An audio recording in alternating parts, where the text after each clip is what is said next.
Beyond Uranus by Stuart Bruce and Nigel Morland. Read by Tracy Norman.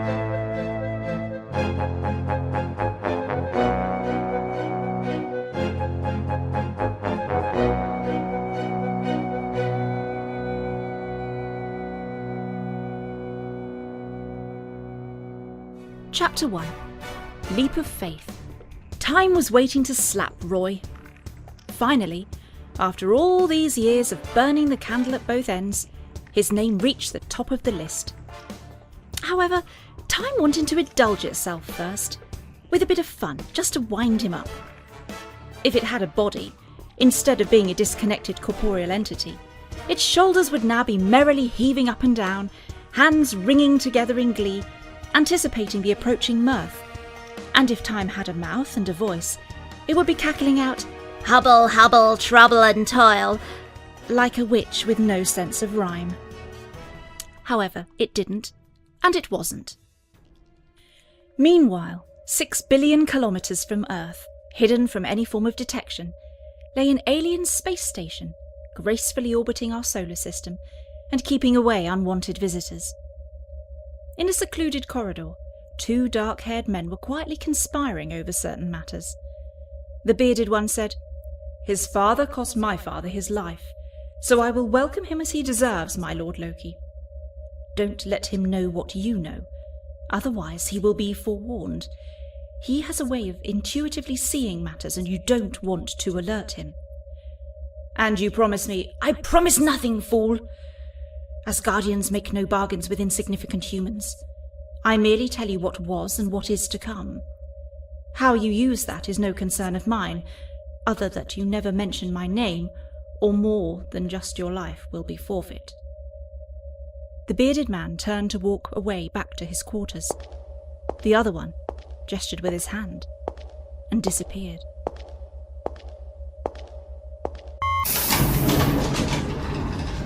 Minutes later, Dr. John Death, the dark-haired and bearded man, was sat staring at a black screen in his apartment. Every time he made contact with the other aliens, the screen seemed black, and he had yet to glimpse who he had been dealing with. Apparently, they lived in low-light conditions, and although there are allegedly 7,000 shades of black, it would take very keen sight to distinguish between them. "Why can't we just use your computer?" asked a voice from the dark screen. "My computer is a stubborn son of a bitch," answered John. "You would never break it. I don't know why, but each computer has its own personality, and mine is so strong it would be useless trying to turn it into something functional. Every time I talk to you, I have to put it somewhere it cannot hear me, and then I get an interrogation about what I've been doing. I'm really beginning to loathe it with a passion." "We have our ways, but we don't care about the program. We just want the computer." "Well, I have plans for my crappy computer, and it involves a very heavy hammer, but I'm going to get a replacement for it." "So, what are you going to do, Dr. Death? We want some action from you." "I want you to be ready to meet me in a few weeks from now." "You will have a computer?" "Maybe, if you come quickly when I call." "Why?" "We need to know your plans." "I am told that we have a new recruit coming, and I have unfinished business with his family. 15 years ago, my father lost everything because of his father, and he killed himself for the shame of it all. He owed my father for a house he built, and then the fool got himself killed before he paid. My father's business collapsed, and he couldn't face the ruinous consequences. So, I have plans for that boy, and he's not only going to provide me with a computer, he's going to provide me with his life. An eye for an eye seems like a near-worthy recompense to me." "And who told you that he is coming to the station?" "I have my sources, and they must remain my secret." "We don't like our agents keeping secrets." "This time you'll have to put up with that."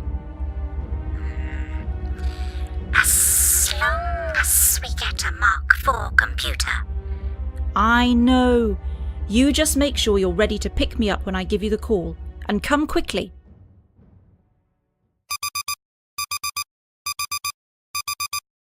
"8 a.m. on a Thursday morning, and the last thing I wanted to hear was my alarm clock pounding in my ears. The rhythm of the beeps annoyingly fitted with, "Roy McCormack, get out of bed. Roy McCormack, get out of bed."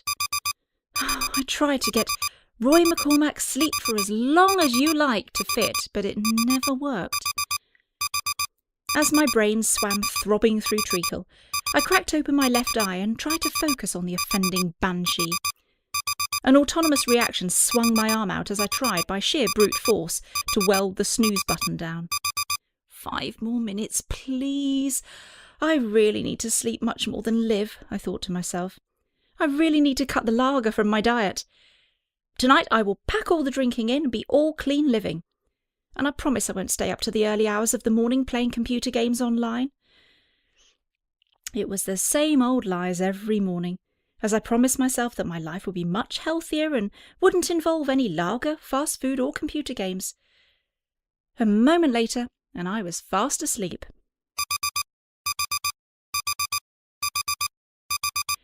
8:05 a.m. on a Thursday morning, and the last thing I wanted to hear was my alarm clock pounding in my ears. I cracked open my left eye and tried to focus on the swirling form of the offending banshee. I swung my arm out and tried to weld the snooze button down. I can do 5 more minutes. I really do need to sleep more than live, I thought. Just like every morning, I went through the timings in my head. Get up at 8:10, a quick 5-minute shower, dress, have a strong cup of coffee to overpower the taste of the grunge in my mouth. Get into the car by 8:30 and arrive ready for school at 8:40 for the staff meeting at 8:45. In my head it always worked, but in reality it never did. And then I was asleep again.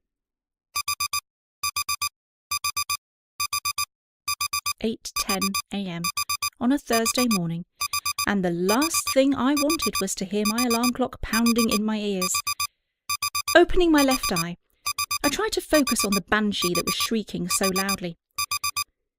My arms swung out, intending to crush the snooze button, halting before crashing onto it. "I've got to get up," I slurred sleepily to myself, and pulled my arm back whilst the stupid, annoying noise continued. I swung my legs off the bed, and with a clenched fist, satisfyingly punished the kill button.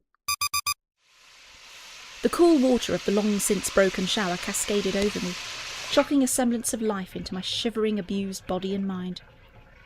The chore of dressing was fumblingly accomplished, to be followed by a mug of strong, hot coffee, and then I was reluctantly ready to leave. As I shuffled towards the front door, I caught sight of my physical deterioration in the mirror.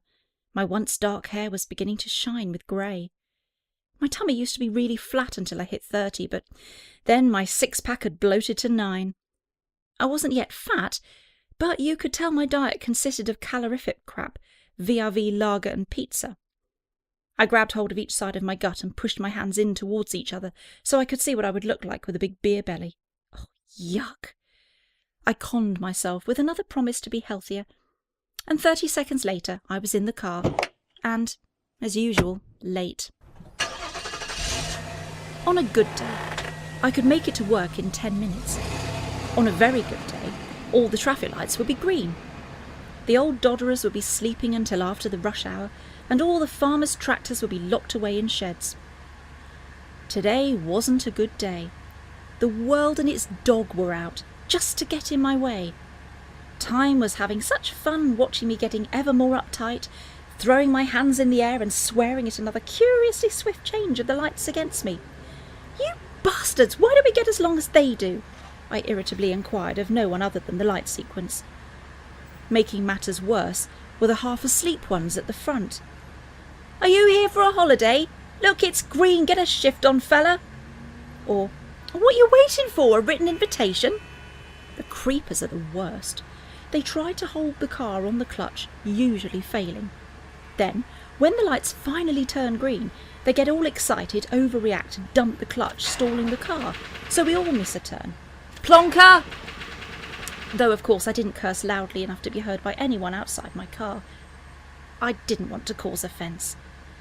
Time was tickled. If it had a body, which it didn't, then it would have been tickled pink. Then the bad luck took a turn for the worse and went lemming-like for an early morning plummet.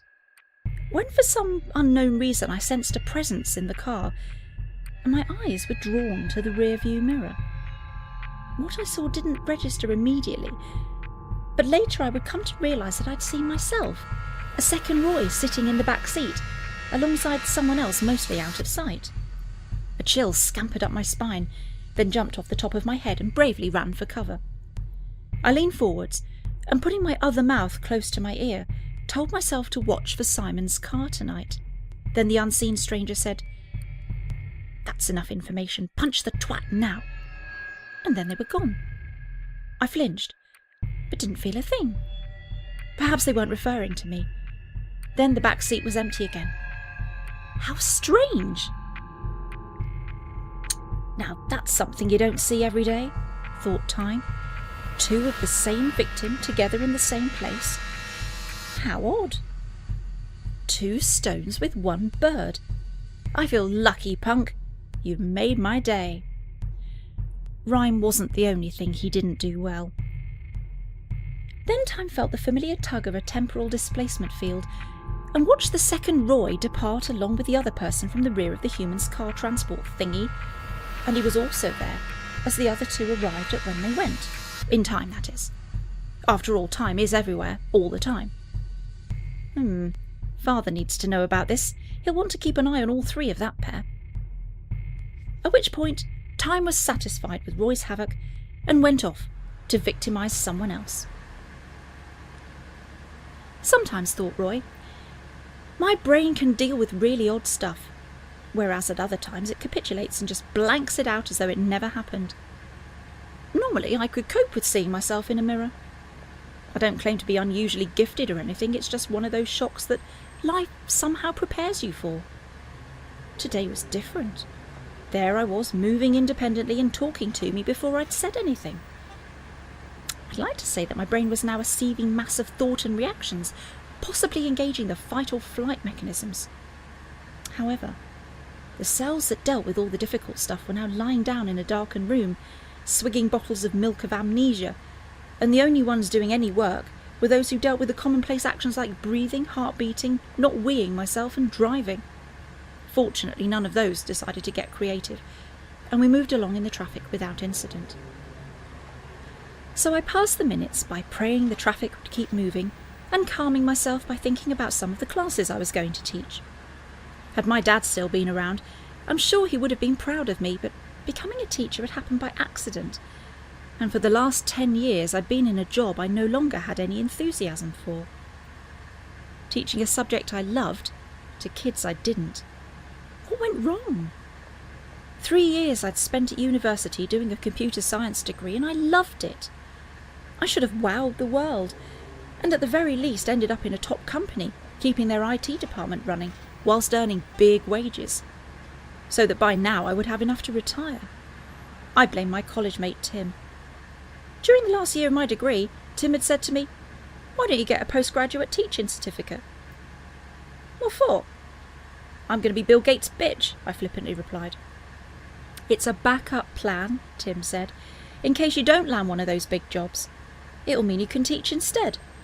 Whilst you're teaching, you can still apply for the big bucks, but have a nice secure job with a regular income and lots of holidays." It all sounded so logical and made such good sense. Funny how bad advice sometimes pretends to be so shrewd. When I was a youngster, I always thought teachers finished their day early and had lots of holidays. What I didn't realise is that it was just the kids that finished early, and I was still in school 2 hours after they'd left, and a lot of my evenings at home would be taken up with marking. I didn't realise that I would spend most of my holidays writing schemes of work. I didn't realise that my job would turn into a 7-day week, working at least 60 hours, 50 weeks of the year. I didn't realise it would suck the life out of me. That's a lot of I didn't realise that I didn't realise. By the time my teaching career had settled down and I had the time to apply for jobs, I found I wasn't getting interviews. On phoning some of the companies, I got similar answers. We were quite impressed with your application, but we need to employ an IT specialist, not a teacher. We've kept your details and have them on file. A teacher? How the bloody hell did that happen? Pulling into the car park at the Bowfield School, I could see that mine was the only space that was empty, so I slotted the car into place. Yanking the handbrake on, it occurred to me that it was something of a Freudian gesture, indicating that I too wasn't going anywhere. At precisely 8:45 a.m, I stepped out of the car and took a long look at the crumbling edifice representing the school building, wondering if 1970s architects had ever had any training. It was an unimaginatively regular, cold, grey, utilitarian and featureless building, and definitely without soul. Thoughts of Thomas Gradgrind from Dickens' Hard Times crossed my mind, with questions over whether or not we had improved since then. The designer thought it would be a great idea to clad the whole building with glass. Had he or she ever met any teenagers? Over the years, as each and almost every pane of glass had been broken, they were begrudgingly replaced with the grey painted sheets of plywood, until the whole building had deteriorated from fresh and shiny to a depressingly bland medley with panels of infill grey. That each year the council bought a slightly different shade meant that patches of panels were in diverse tints, allowing the school to be dated, like cutting a tree down and counting the rings. Here you only needed to count the hodgepodge of different greys, and you'd know how old the school was. From above the reception, what was supposed to be a black eagle, but looked more like a stuffed vulture, gazed hungrily on those who passed underneath. Doing so, I made my way up the main corridor towards the staff room. I always thought the main corridor was an ironic precursor to the day, because it was so depressing. Painted in off-white, aged to drab, it remained unheated, unattractive, and lacking in any display work to inspire the pupils. With each step along the corridor, vitality was sucked from the hapless victim, and only the stoutest zombies ever reached the far end. Talking of which, "McCormack?" crackled a voice like fingernails scraped down a blackboard. I didn't have to look round to see who it was, as I recognised the icy blast of the head teacher, Mr. Williams, rattling with the chill of his constant anger. And I'll swear blind that the ambient temperature always dropped by at least 2 degrees in his presence. I often thought about why he was so angry, and came to the conclusion that it was because the kids hated him, and parents, and the staff, and the governors, and the support staff, caretakers, dinner ladies, cleaners, and probably his own family too. The kids all sniggered when he swept past and called him Batman behind his back, because he always wore his graduation gown. It was as though it had been surgically affixed. Here we were, in the 21st century, at a secondary school with students from the rump end of nowhere, and he wore a gown. Served him right to be called Batman and hated by everybody, including, surely, his wife. "You're late," he said, with a little too much triumph in his voice for my liking. "Touche and ditto," I replied informatively. "The meeting started 3 minutes ago." Looking the man in the eyes was always an uncomfortable experience. Hidden away within their depths were glimpses of something akin to superiority, an air of overlordship. Using the teachers as his vassals, helping to control the apprentice serfs indented to the school. It made me shiver. "You think you're so funny, McCormack, but I'm not due to be in that meeting this morning, as I have an appointment with a parent. And as for being late, I got into school at 7:45 this morning. Were you even awake at 7:45? Maybe people hated him because he was always so smug and an artisan at bullying. Oh yes, he'd perfected the science of emotional thumping. "Look, I'd love to stand here and pass pleasantries with you, but I'm late for a meeting. I shall have to give my apologies and explain that I was held up by the head teacher." "You're not funny, McCormack, and you do know this is the 4th time you've been late this week. But then, why would you break the habit of a lifetime?" "Is this going to last long? By the time I get to this meeting, it'll be all over." "Oh, go now, but remember you have a performance management review coming up, and I'm going to make sure I'm sitting on that meeting." "Oh, no." I said this with all the emotionless sarcasm I could muster. Minor threats from the head were, for me anyway, commonplace and meaningless. I knew that nothing would be or could be done, so long as my teaching was judged as good along with my exam results. I turned and continued to walk at a leisurely pace towards the staff room. "I'm watching you, McCormack," came a fading voice behind me, and I chuckled to myself. Batman's a stalker, but at least he didn't tell me he loved me. I missed the meeting, and the day went like most days. Registration had the usual suspects turning up late like every other Thursday or Wednesday, Tuesday, Monday or Friday for that matter. Lesson 1 was a brave attempt at teaching Year 7 pupils how to use a spreadsheet. Set 4 wasn't the lowest ability set, but they were close. The difference between sets 4 and 5 was that most of the kids in 4 could turn the computers on. I thought about playing question bingo. It's a game where teachers write 5 questions they think will be asked by the kids during the lesson. As each question is asked, it is crossed off. After the last question, you shout out bingo. During the lesson, I prepared my 5 questions. How do you add 2 numbers together? Where has my work gone from last lesson? Why can't I save my work? Can I go to the toilet? Why can't I do this in Word? I think I would have shouted bingo in the first 5 minutes with 7 set 4, and a total of 4 times during the lesson.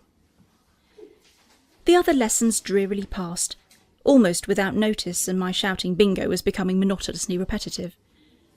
Then suddenly I was facing the final hurdle of the day's last class. Through all this, though, I couldn't shake the nagging sensation at the back of my mind that something unexpected was expected. A tiny tendril of thought was quietly ringing a bell, something mellifluous and almost obscured within the mists of important but lost. Last up was to be Year 9 Set 2. Most of the students had already decided if they were going to opt for the computer course next year, so the class had 2 very distinct groups. One group were hard workers trying to impress me with their IT skills, and the other group couldn't give a crap. In 10 years of teaching, I'd never learned how to motivate the couldn't give a crap students, because my empathic nature meant that I too couldn't give a crap. Had the last 5 lessons been the only day of my life that I would ever teach, I guess I would have found it interesting. However, after 10 years of this, I'd lost my mojo, and it was fair to say I was bored out of my tiny little skull. Let's face it, I was in the wrong job, but trapped in a rut and unable to break or escape from the cycle. There was a great feeling of relief when the final bell went, and not just from the kids. I had about 4 hours worth of marking, but I decided to leave it for the weekend because that's what weekends are for, isn't it? Sod's law meant that the drive home was ironically quick, and I was soon watching the news on television. My TV was probably a little too big for my living room, and to be honest, dominated it, but it was great for playing games on.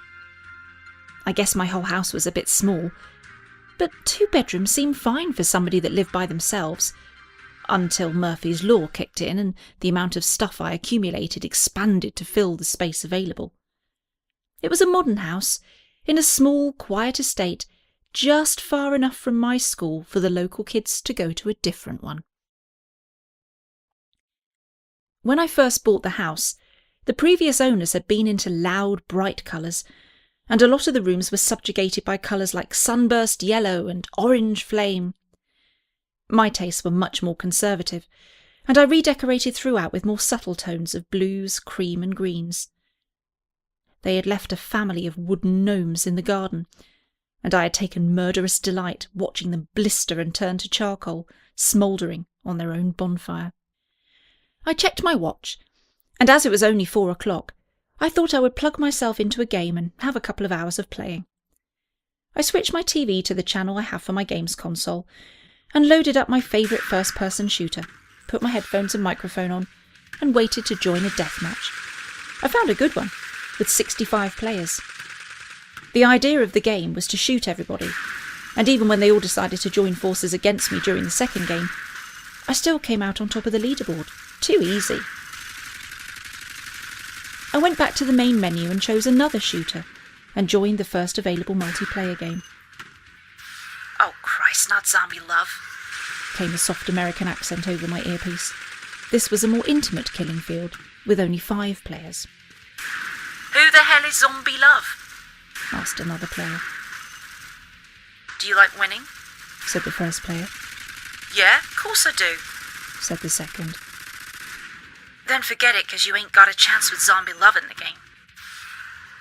By this time I had 5 kills, so I decided to join in the conversation. Come on, lads, be sporting. Remember, it's not about winning, it's about how you play the game that's important.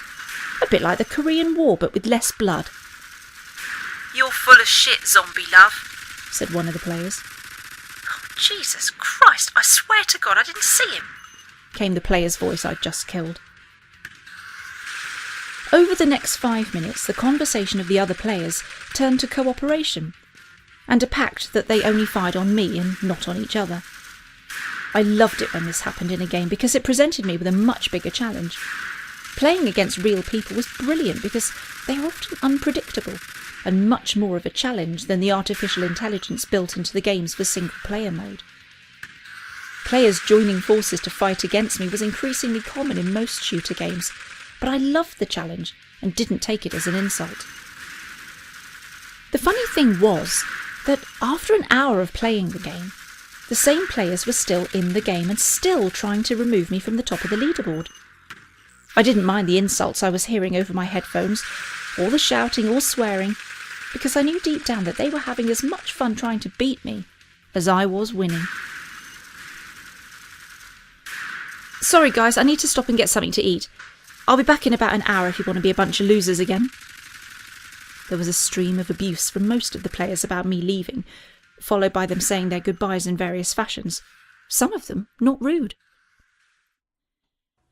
It was about 6 p.m, and so a pizza went into the oven and some lager went into the fridge. At 6:20, I was eating the best warmed-up frozen pizza money could buy and opening my first can of lager. As I chomped through my slice of pizza, I thought about the night's entertainment. What to do, or, more precisely, what to play. I didn't watch much TV. I would catch the news when I came home, and that would be about it. I hated the reality shows, where you take everyday people and put them into manufactured situations. And, to be honest, I hated most of the rest of it too. So as a rule, my evenings would be spent marking schoolwork or playing computer games. I'd played and finished single-player mode on all of my vast collection, but my biggest passion was playing online against other opponents, and the more there were, the more I liked it. I didn't mind what genre game I was playing as long as I could play it against other people. It was this absorbing hobby that kept me awake to the early hours and made me late for work, but I was hooked because I was good, very good. In the last 5 months of playing, I was unbeaten, which was a very private fact that I was very proud of. After finishing my pizza and clearing up the cardboard and cellophane, I went to the fridge to collect the second lager of the evening. As I opened the fridge door and reached for the can, the front doorbell rang. I picked up the lager and thought, that's funny. It was funny because I didn't get evening visitors. I'd invite friends around occasionally, but they generally didn't pop round unannounced. I opened my lager and walked towards the front door. The bell rang again. Okay, keep your hair on, I said under my breath. As I opened the door, there stood a man with the bearing of a club bouncer. No, that's unfair. He was broad, but not fat and wobbly like some bouncers. He was wearing a black suit, about my height with very white albino-like skin, short spiky white hair and black-rimmed glasses, with lenses that had a pink tinge to them. There was a few seconds of silence, followed by me saying, "Yes?" The man looked at me, and as he did I couldn't help but notice his eyes. They darted left and right like he was looking at a rapid tennis match or a speeded-up version of that early video game Pong. "Roy McCormack?" "Yes, but I'm not buying anything and I don't want God." "That's good because I'm not selling anything." "My name is Simon Filberts. Do you mind if I come in? I have a job opportunity that I'd like to offer you." "May I please come in to discuss the terms?" I thought about this. Could it be that one of the companies I'd applied to years before had actually kept my information on file and were now looking for an IT specialist with an interest in education? I realised that this could be a job offer that could get me out of my crappy teaching job. His voice sounded normal enough, though what the local axe murderer would have sounded like I didn't know. I took a punt. "Okay," I said, "but this had better be good." I opened the door further so that Simon could step through, closed the door behind him, and led him into my living room. We shook hands, mine buried in his, but his grip was light, so this certainly wasn't the hand of a bouncer or bailiff or even a manual worker, and certainly not a murderer, I thought. I held my hand out and gestured to an armchair, in which Simon sat. Well, more correctly, he sort of graciously flowed into the chair, which groaned under the weight of a man a good deal heavier than I. Just at that moment my phone rang. "Please excuse me, I should get that, but I won't be a moment. I'll ask them to call me back later." "Fine, we'll talk afterwards, Mr. McCormack." I crossed over to the phone and answered, giving my number.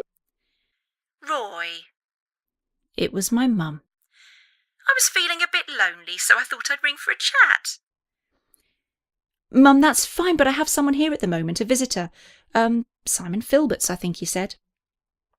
Oh, okay then, Roy. You talk to your Simon. I'll call you tomorrow then. "Yes, let's talk tomorrow, Mum. Goodbye." I put the phone down. Mum seemed strangely quick to leave us to it, and I'm sure there was an edge to her voice when she said "your Simon." I brushed the uneasy feeling aside and turned towards my visitor. "So, what exactly do you want?" I said as I sat in the chair adjacent to him. "You are Roy McCormack?" "Yes." "And you teach?" "Yes." "And play a lot of online games?" "Yes." "Which you use the online game tag of Zombie Love?" Yes," I responded hesitatingly, starting to wonder where this was going. "I work for a company that seeks out and recruits people with certain talents. We recruit people in all sorts of professions, but your gaming ability has really shown up on our radar, and we would like to offer you a position within our organisation.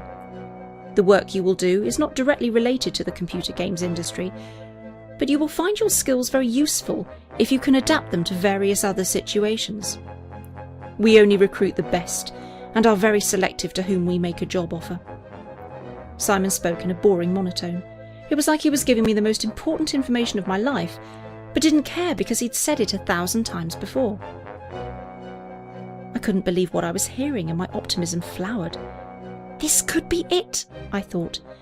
I bet this could be a chance to earn megabucks and get out of teaching. Even if there wasn't a huge amount of money, it could still be a way out of teaching. I was hooked.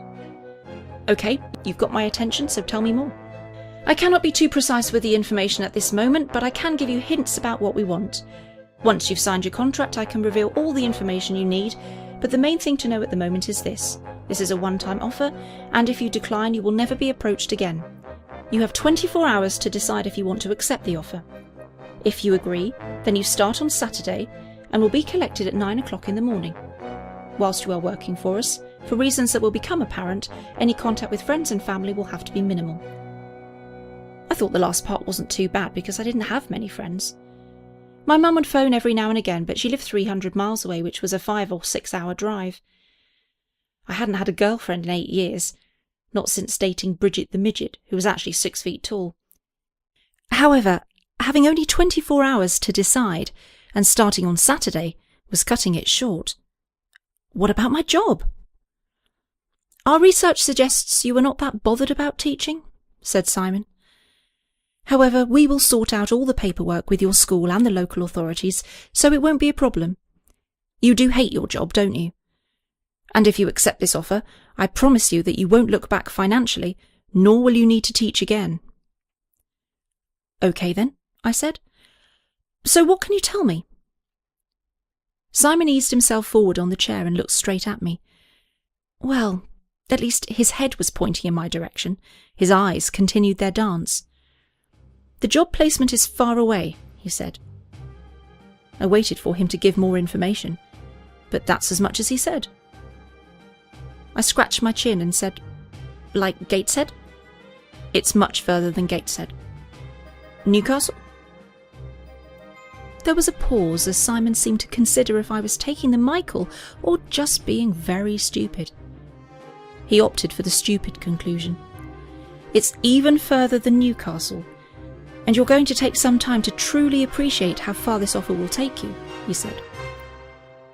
Is it in this country? No. Europe?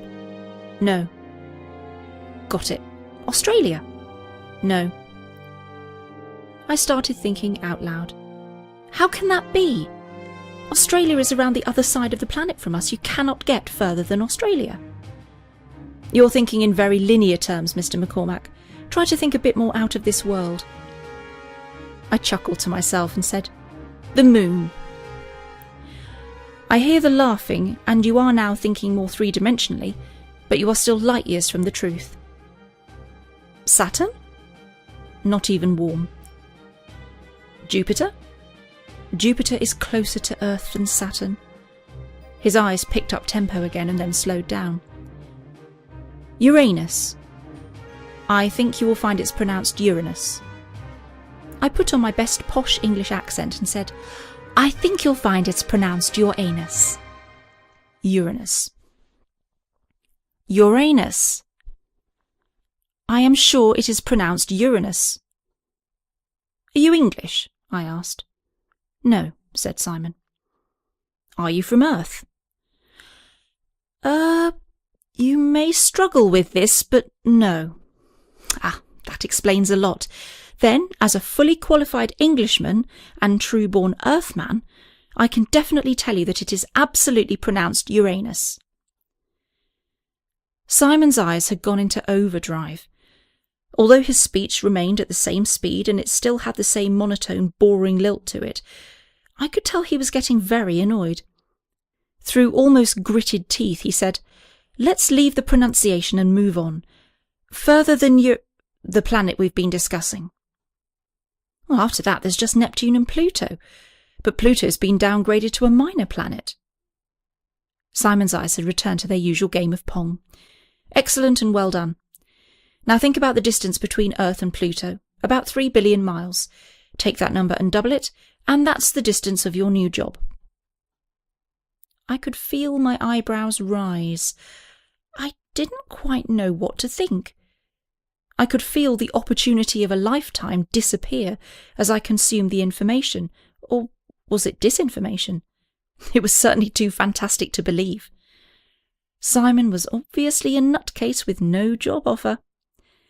Perhaps I should have felt angry with him for wasting my time, but I actually felt a little depressed, because I'd been so excited about the prospect of getting a real job in IT, with a big salary, company car and all the trimmings. What I'd actually been offered was completely nuts. And this man, if you could call him that, was blatantly one can short of the full 6. So, what you're offering is a job that you cannot tell me anything about. You want me to sign the contract tomorrow, and the job placement is out in space twice the distance of Pluto. Simon looked intense, and his eyes had slowed to a steady beginner's tennis match. Then he said, I know it all sounds a bit fantastic, but this could be the opportunity of a lifetime for you. What I need you to do is take a leap of faith. Trust me, and you will never regret your decision. All I could think was that Simon was bonkers. I think it's time for you to go. Simon raised himself up from the chair and walked with a surprisingly light tread to the front door. Remember, Mr. McCormack, you have 24 hours. Yeah, whatever. I opened the door to let Simon leave. I stood there and watched as Simon walked down the drive. What a disappointing end to the evening.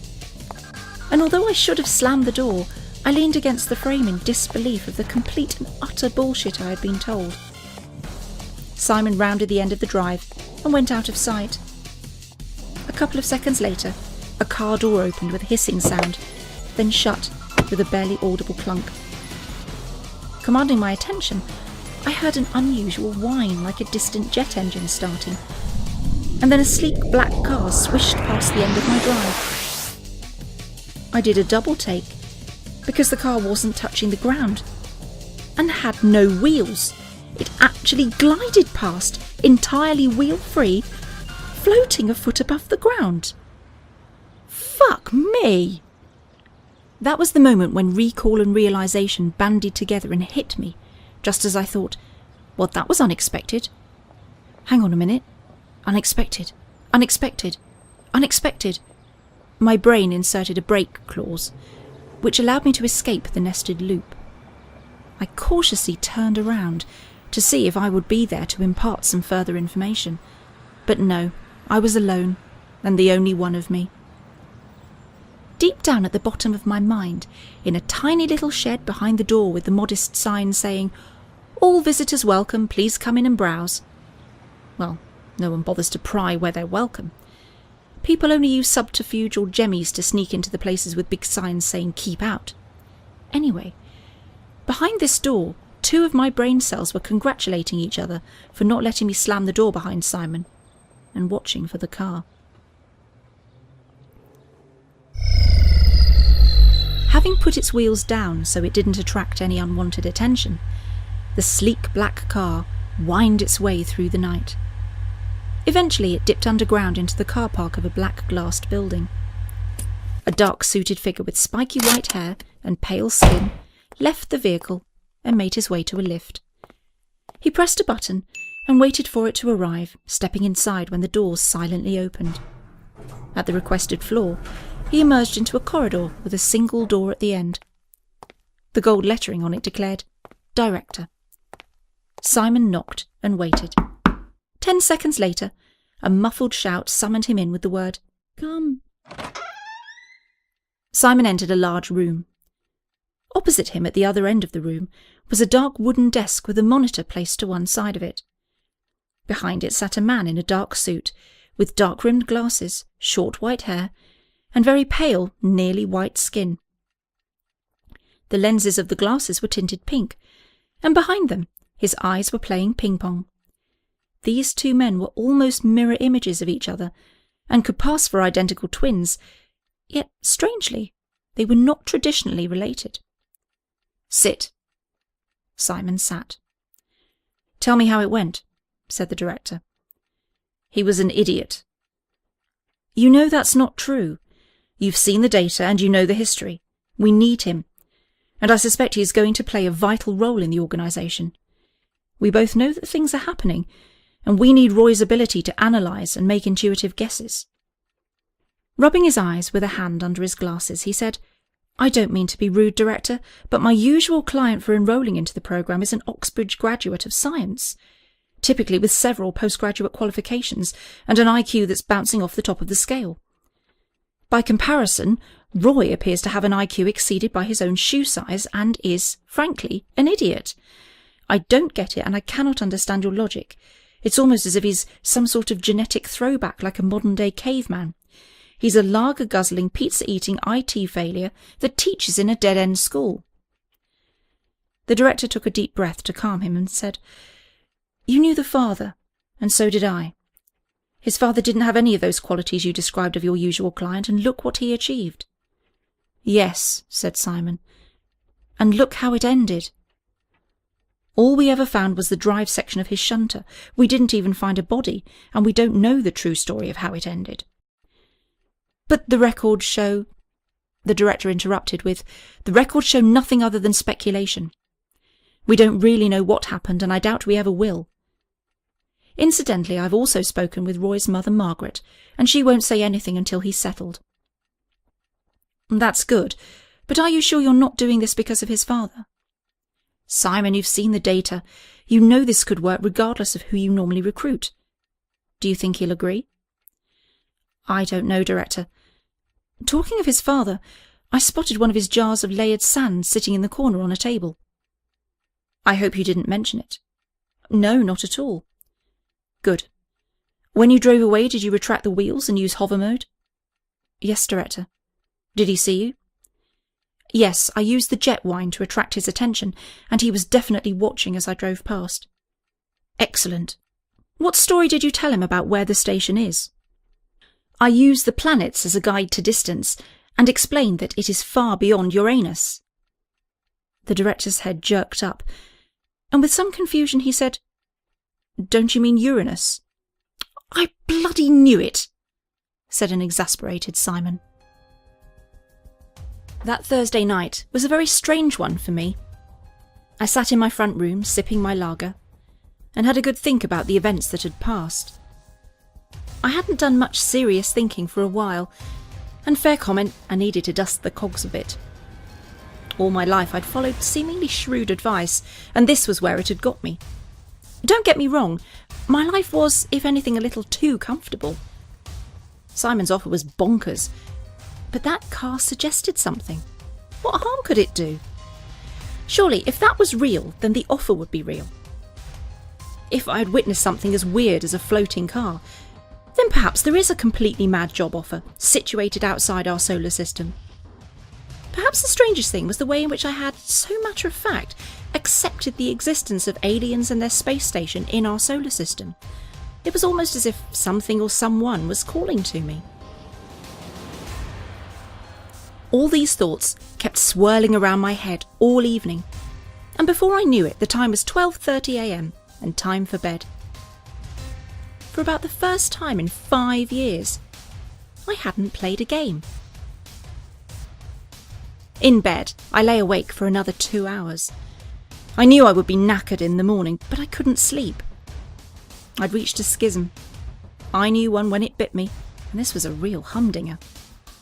The left fork would carry on down the road of unfulfillment and boredom to a lifetime of degeneration and emotional flatlining.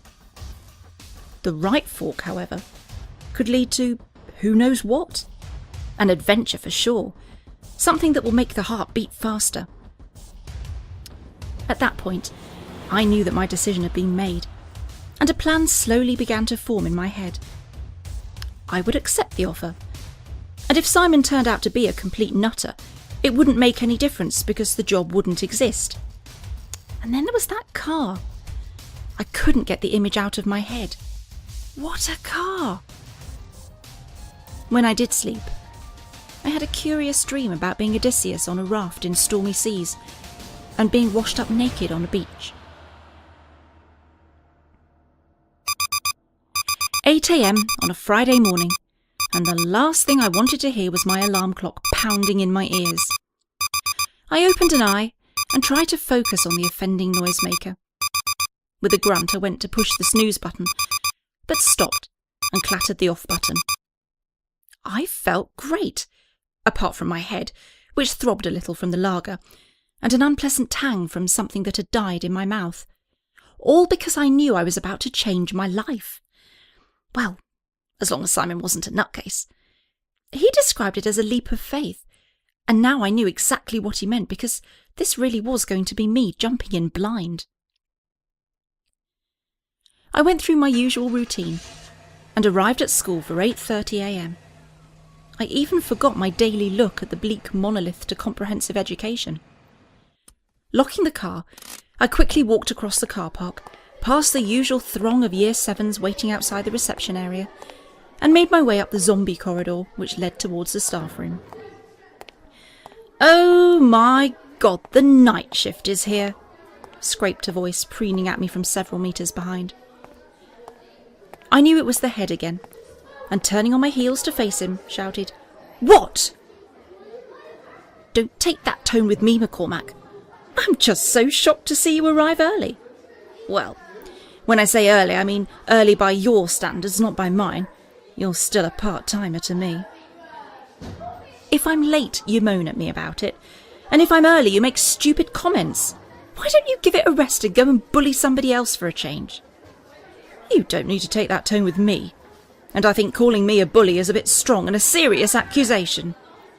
"It's not an accusation. It's an observation and therefore a fact.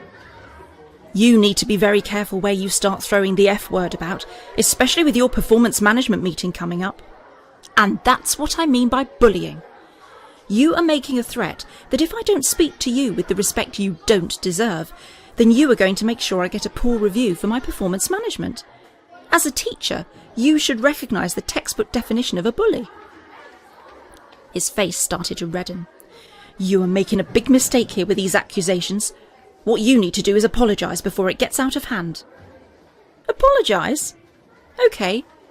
I'm very sorry that you're a bully. Retract that statement now. His voice started to get louder and so did mine. OK, I'm not sorry, but you're still a bully. Listen here, Batman. I do a damn good job here and I get cracking results from our students. My observations from my team leader are consistently good, but you still feel it necessary to single me out. So for once, why don't you back off and leave me alone? Who the hell do you think you're talking to? I think I'm talking to a pompous prig that has no idea about how to motivate staff or pupils and thinks the only way to get results is to indulge in petty bullying. You're a coward because you think you can get away with it just because of your position. I could see his mouth moving up and down, but no words were coming out, and his face was slowly turning from European pink to Mediterranean sunburnt red. The veins at his temples came to the surface and started to throb. And then he erupted. You can't speak to me like that! I'm going to make sure this goes down as an official complaint with a written disciplinary, and I will be pushing for a suspension. How dare you speak to me like that? How very... I cut him off by shouting back at him rather too loudly. I'll save you the bother. As of now, I quit, so you can take your job and shove it where the sun don't shine. I started walking back down the corridor towards my car. It was time to leave, as my job had been done. I could hear him ranting as I walked away. He was bellowing something about me never working in education again, and how I would never get a job because he would see to it that no employer would take me on, having left them in the lurch like this. Before I went through the outside doors, I turned and closed my fingers as if holding an imaginary rod, and moved my hand back and forth in a rude gesture towards the crimson-faced head teacher. As I stepped through the doors, I emerged outside to a silent group of students. It was like a scene from the Hitchcock film The Birds, only with kids rather than birds. The silence was eerie, and the only thing missing were tumbleweeds rolling across the yard behind them. I stood for a few moments, looking at various faces of the students, and then from the back, somebody started clapping. Slowly, more and more students joined in, until all were clapping. Time to leave. When I got home, I went back to bed. I was knackered as I had very little sleep the previous night. I awoke at 3 p.m. and spent the rest of the day pottering around and tidying up. Another cardboard pizza was eaten at 6:30 p.m, washed down with a can of lager, and then I sat in my living room and waited. At 7 p.m, the doorbell rang. I opened the door to Simon and invited him in. He sat in the same seat as the previous evening, and so did I. Next to him, that is, not in the same chair on his knee or anything. Have you considered my proposition? He said. Yes, and I would like to accept. OK. This is what happens next. You sign the contract, and then you can ask any question you like. Once you sign the contract, you are committed to a 3-year tour of duty. You cannot be released from this contract for a minimum of 3 years, unless you are dismissed from this contract. After this 3-year period, you may leave or we may extend your contract. Do you agree? Yes, I do. Where do I sign? Nowhere, Mr. McCormack, it's just a saying. Simon pulled out a small block of plastic. Place one of your fingers on the top of this device, he said. I put my finger on top, and a blue light scanned from one end to the other and back again. When it finished, Simon said, Welcome to the company. You now have 1 hour of questioning. Tomorrow morning I will come to your house and pick you up at 9. You will not need to pack anything, as everything will be provided for you. Let's start the questioning. I used the hour as best I could, and tried to glean as much information from Simon as was possible. Some of it put me at ease, as he explained that my house would be looked after, important phone calls and mail would be redirected to me, and there would be a cover story about me so people wouldn't get suspicious about my disappearance. The cover involved me going off to some far-flung part of the world to teach and help poor children learn to speak English. Some of the information was a bit mind-blowing and quite a lot to take in. The main facts were repeated to me on several occasions. I would be working on Earth Station 3. There were 6 Earth stations, all placed outside the solar system at an equal distance from each other, in a sort of star formation but billions of miles apart. Each station was manned mostly by selected people from Earth. The stations were provided by an alien race that also provided all the equipment needed to keep the stations running. The main duties of the station were to keep all intergalactic traffic from entering Earth's solar system. Any doing so could be detected by Earth's radio telescope, or if it came close enough, ordinary optical telescopes. It had been decided by some sort of galactic-type United Nations body that Earth was not yet ready for first contact, and until then, all ships should be diverted around the solar system. I was reassured that this quarantine was mostly for the benefit of humankind, to allow us to develop along a normal path, rather than be artificially accelerated by the discovery of aliens and their advanced technology. Earth was to be treated with kid gloves. Apparently, we have an unusually rapid pace of evolution and technological development, and there are civilizations out there billions of years older, but less developed. So we are something of a galactic anomaly, child prodigies. Most intergalactic traffic was automated. The problem was that it went from A to B via the quickest route. Most of a journey involved hypertravel, which was faster than light and didn't cause a problem. However, you couldn't go straight from A to B because you had to make several stops for days or even weeks, depending on the total distance. You had to drop out of it because the navigation computers had to be realigned to keep the vessel on course. Unfortunately, planets never stay still. Whilst in hypertravel, navigation computers were useless, which is why you have to stop to make course corrections. It was during this period that ships could enter the Earth's solar system and be detected from Earth, hence the need for the stations. Simon tried to explain the complexities of hypertravel to me, but most of it sounded like classical Greek and temployant. It had something to do with travelling beyond light speed and certain laws of physics changing in ways that the computers were not able to cope with, which is why they cannot navigate until they are back in normal space. There was also the problem that if you were using supposedly fixed points like stars to navigate, then that also couldn't be done because you cannot see light in hypertravel, and that none of the so-called fixed points ever stayed put. The words uncertainty principle, superstring and dark matter kept on cropping up. Stifling a yawn, I tried to look interested. Simon explained that these were Earth terms that barely scratched the surface of 3 states of absolute physics. The galactic standards of physics roughly translated into English were quantum, on a very small scale, macro, what we can see as people, and hyper, what happens when you travel much faster than light. Quite a lot of the Earth ideas and theories were a bit wrong. And don't get me started on the Big Bang, he commented at one point. The best explanation he came up with was, space travel is like moving through a maze, only every time you move you have to shut your eyes.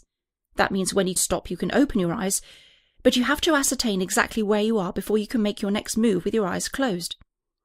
Going from one side of the galaxy to the other may take a few years, but it's quicker than the 120,000 years it would take crawling along at the speed of light, apart from the fact you cannot travel at the speed of light, and if you could, you'd end up with all sorts of time dilation problems. I don't get it. What is hypertravel if you cannot travel at the speed of light? Making the mass of a ship travel at the speed of light takes an infinite amount of energy and cannot be done. Hypertravel isn't travelling at the speed of light. It is much faster than the speed of light, a sort of bypass perhaps. The laws of macrophysics work fine up to the speed of light, which is why you cannot travel at the speed of light, because the law says you cannot get there. Once you pass the speed of light, the laws change to hyperphysics, and the energy requirements are very modest in comparison. So rather than getting faster and faster to get you to the speed of light, we miss all that part out and go straight to hypertravel. Simple, isn't it? No, it chuffing isn't, I replied. By this time my head was spinning. Macro, quantum, hyper, string, uncertainty, blah-de-blah. It was all as clear as mud. Oh, I cannot tell you how relieved I was when Simon said it was time for him to leave. I must admit that when Simon spoke about the physics, all I seemed to hear was, Making the mass of a ship travel at the speed of light, dippy-doo-dah, fizzy energy. Macrophysics. Did I put some lager in the fridge? Hypertravel. Oh, I could murder a curry. Or should I sit on a pizza? Don't forget that I will pick you up at 9 in the morning, so please be ready. If I were you, I would also leave the lager out tonight. You will thank me for it tomorrow. OK, thanks, Simon. I led Simon to the door and opened it for him. He stepped out and said, Good luck with the next phase of your journey. Don't worry too much about all the physics tonight. I'm sure it will be second nature to you after a while. But to be honest, most of it you won't actually need to know, because it will be looked after by your computer. Thanks, Simon. And Simon? Yes? Sorry about Uranus. I closed the door and walked into the living room. 7:45 in the evening? Time for a lager or three.